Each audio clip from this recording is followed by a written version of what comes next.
Since you guys loved the first video so much I did about Naruto, may as well check out this one. How Naruto fandom ruined a genius director's career. Now I have a rough idea on which director they're talking about. It's most likely going to be the Pain one because nobody liked the art style for it, but the animation was so fucking good. Like, it was actually so well animated, and if you guys think about it, like, it was so goddamn good.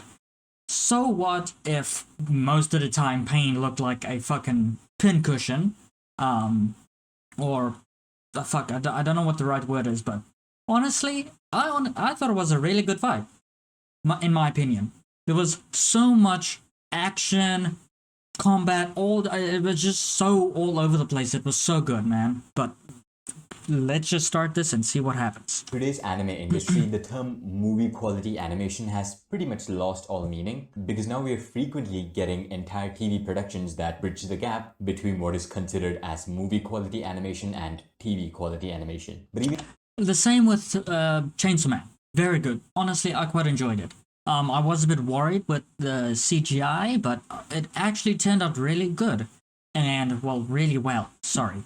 And Mob Psycho 100, it's one of my all-time favorite like animes to watch.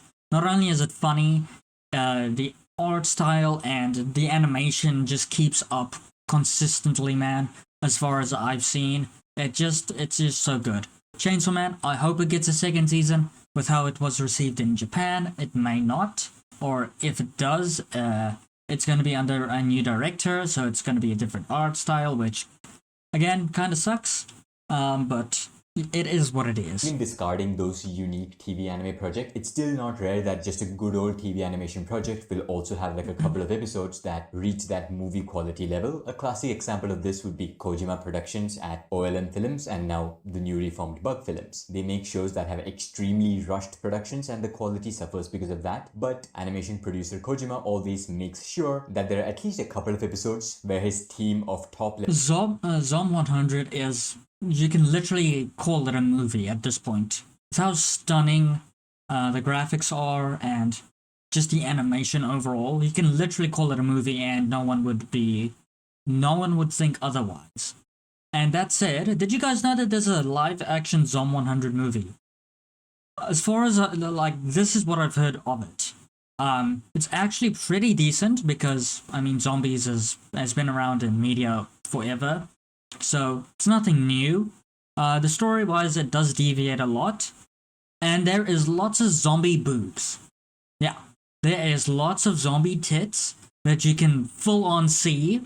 So, how they did that, I have no idea. But, just a fun fact. Level talent can flex to their full potential and make an incredible looking episode. But even productions where the animation quality is pretty much consistent from the first episodes to the last episodes, like Jujutsu Kaisen Season 1, also have their share of like a couple of episodes where everything just bumps up in terms of quality. And I'm not just talking about the number of action animators participating, I'm also talking about the general level of polish that these episodes specifically receive and also the enormous number of frames in terms of unique drawings for these specific episodes. That is what gives them that movie quality feel. And yes, for these specific type of episodes that are made under unique circumstances, the idea of budget also comes into play. If you want to make episodes where things just never stop moving, then money also starts to play a pretty significant role. And while these episodes are pretty common today, there was a time, obviously, when this wasn't really common. But that's why people enjoy the seasonal anime over the weekly anime nowadays.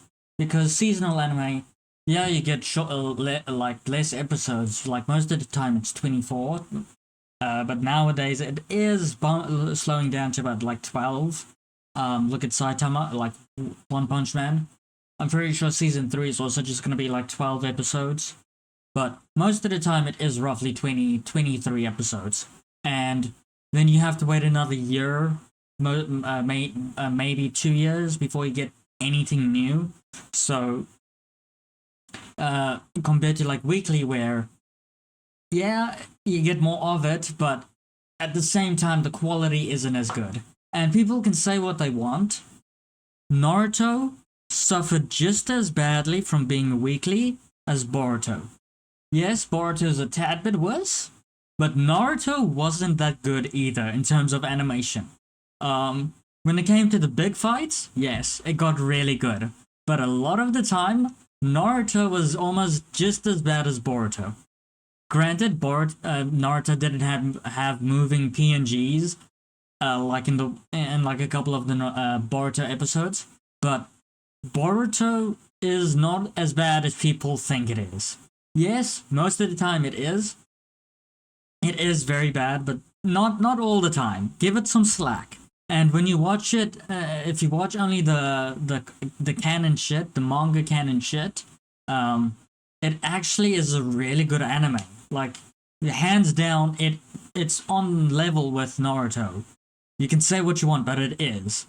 So that's my opinion. When it was a time when seasonal anime was the anomaly and most shows were long running. So it would be pretty fair to say that this idea of sacrificing a bunch of episodes to then produce movie quality episodes is an idea that was popularized in the Naruto franchise. The director of both Naruto and Shippuden, Hayato Date, wanted the action highlights of Naruto to look good. So through his unique and unorthodox methods of resource management, at least at the time, he made sure that the episodes that do contain the key moments look absolutely phenomenal. This is done by a combination of mass outsourcing the episodes that come prior to these important episodes, staff allocation such that you can have your best directors and best Sakuga animators to work on these episodes, and also to an extent, as I mentioned before, the management of money, as you need a lot of high quality doga artists to also participate and make sure the final product looks pretty good. And as far as focusing your key staff for the important episode goes, in terms of directors, there are two key players.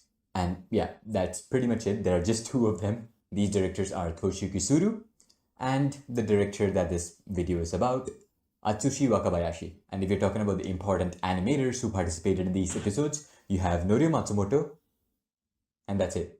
I mean, you did have the occasional sequence by other high-level animators like he was going on like he was gonna name someone else. What a bitch! Tetsuya Takeuchi, Getting and even my hopes up corrections and and animations by the directors themselves, like Toshiki Suru for his episodes and Atsushi Wakabayashi for his episodes. But apart from that, the important episodes of Naruto were pretty much solo carried by Norio Matsumoto. And by solo carry, I really do mean it. I'm saying that he animated like 90% of That's the Atsushi insane. Wakabayashi episodes. At the end of the day, though, it's pretty That's safe to say insane. that That Hayato really Date's gamble is. did pay off. The high priority episodes of Naruto, both by Toshiyuki Suru and Atsushi Wakabayashi, are timeless masterpieces and will be studied even in the future generations for the sheer quantity of high quality animations and storyboards in them. Of these two directors though, I would still say that Atsushi Wakabayashi is the more idiosyncratic one. As an animator, he's someone who gives most priority to movement. He was not afraid to make his characters look comical if it meant better movement. And because of Wakabayashi's animation philosophy, And I feel like that would be a very good anime to watch, where the characters look very comical, as he puts it, but the movement is so fucking good. Like on the one hand, it would be so funny, and yet on the other hand, you'd be so hyped because there is so much shit going on the screen that you want to cheer and, you know, jump all over the place and be like, yeah, let's fucking go. And then you see the faces and the character models, and then you go like, and you start laughing like fucking SpongeBob. Like it would be such a great anime in my opinion to watch. Like just give us even four episodes, 8 episodes. Just give us something like that, and I would watch it, man. I would even fucking sponsor it if I get to that point where I'm able to do that. Oh my god, I hope someone, if there is an anime out like that, please let me know. philosophies, his storyboards fit Norio Matsumoto like a glove. Even back then, Norio Matsumoto's idiosyncrasies were mistaken for bad animation by people who know nothing about animation. But overall, Yes. even among the general fan base, those episodes were still held in a high level of regard. And when it comes to animators, obviously, those episodes were considered to be masterpieces. Norio Matsumoto especially is widely considered as one of the best action animators in the industry. With that animation talent also came an extremely high level of ability to inspire and influence. Norio Matsumoto is one of the most influential action animators of all time, and many action animators who are considered veterans today take inspiration from him and use his animation techniques as a base. When Naruto Shippuden came around the I corner, did not know Hayato that. Date would still follow most of his same philosophies, sacrifice a large number of episodes just to have a few be of extremely incredibly high level of quality. This time though, because of the combined influence of him, Norio Matsumoto, Atsushi Wakabayashi, and Toshiyuki Suru, a lot more talented young animators and directors flocked to this project. Of these, the most key players when it comes to animation are two animators, Hiroyuki Yamashita and Naoki Kobayashi. Yamashita is Norio Matsumoto's student and thus obviously takes a lot of inspiration from him. As you can see, their styles are very similar. Eventually, Yamashita did make adjustments to his style, however. He became a far more timing-focused animator who gives a lot of emphasis on the poses, thus requiring fewer... That was Konohamaru's best fight so far in Boruto. Like, that fight was so goddamn clean.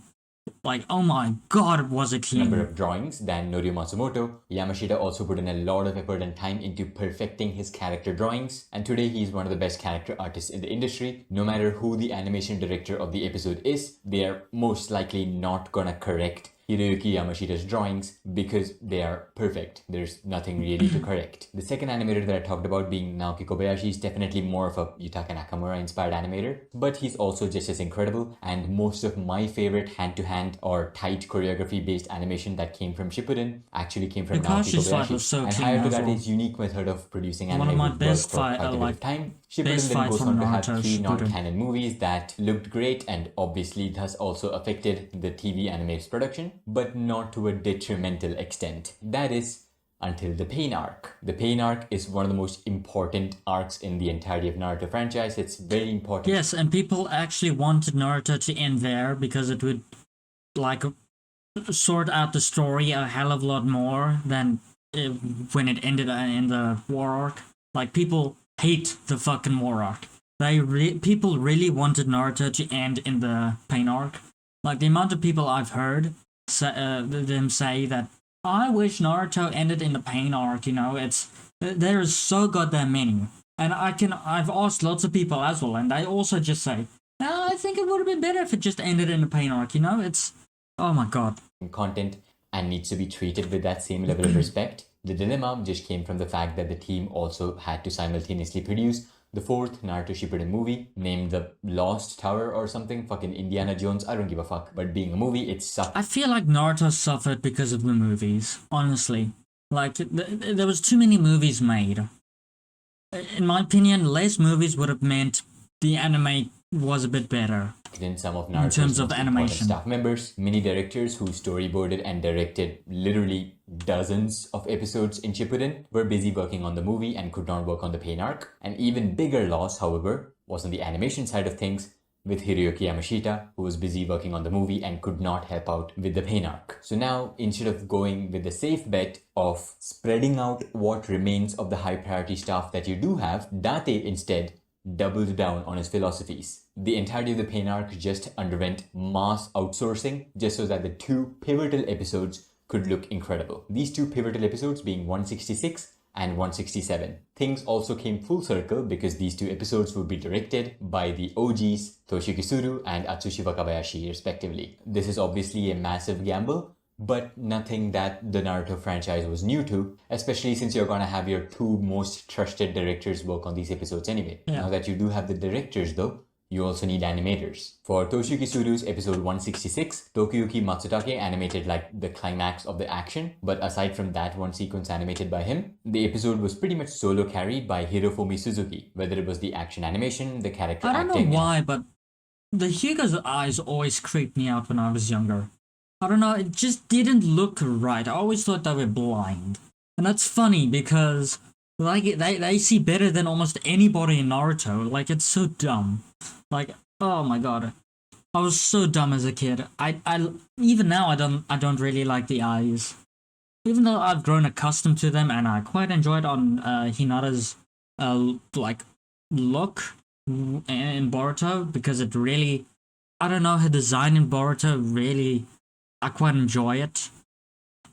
Like, people hate it because they censored her a bit because normally she had big boobs, but now she has teeny bitty itty titties.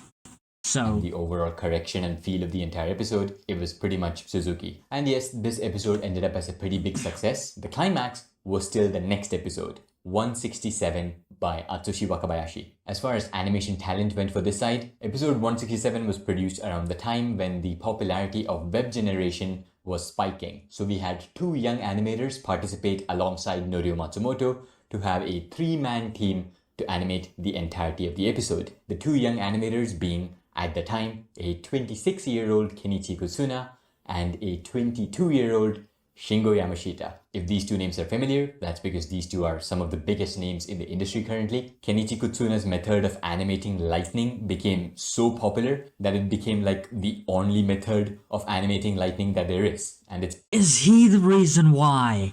Damn, I didn't even know. termed as Kutsuna Lightning. Shingo Yamashita, while an incredible animator, would also broaden his strengths and carry an extremely high level of influence. He's one of the best compositing artists in the industry with absolute flawless 3D 2D integration, and also the best director for openings. Any opening that he directs instantly elevated to masterpiece status. Coincidentally, Kenichi Kutsuna also did direct one of my favorite openings of this year, being the Magical Destroyers opening. As animators, these two take heavy influence from Norio Matsumoto. They are Matsumoto school animators through and through. But while Hiroyama went on the route of polishing his drawings while sacrificing fluidity a bit, Shingo Yamashita took Norio Matsumoto's base to the opposite extreme end, completely sacrificing drawings to have just the highest level of fluidity that you can possibly have in animation. What? These episodes What anime was that?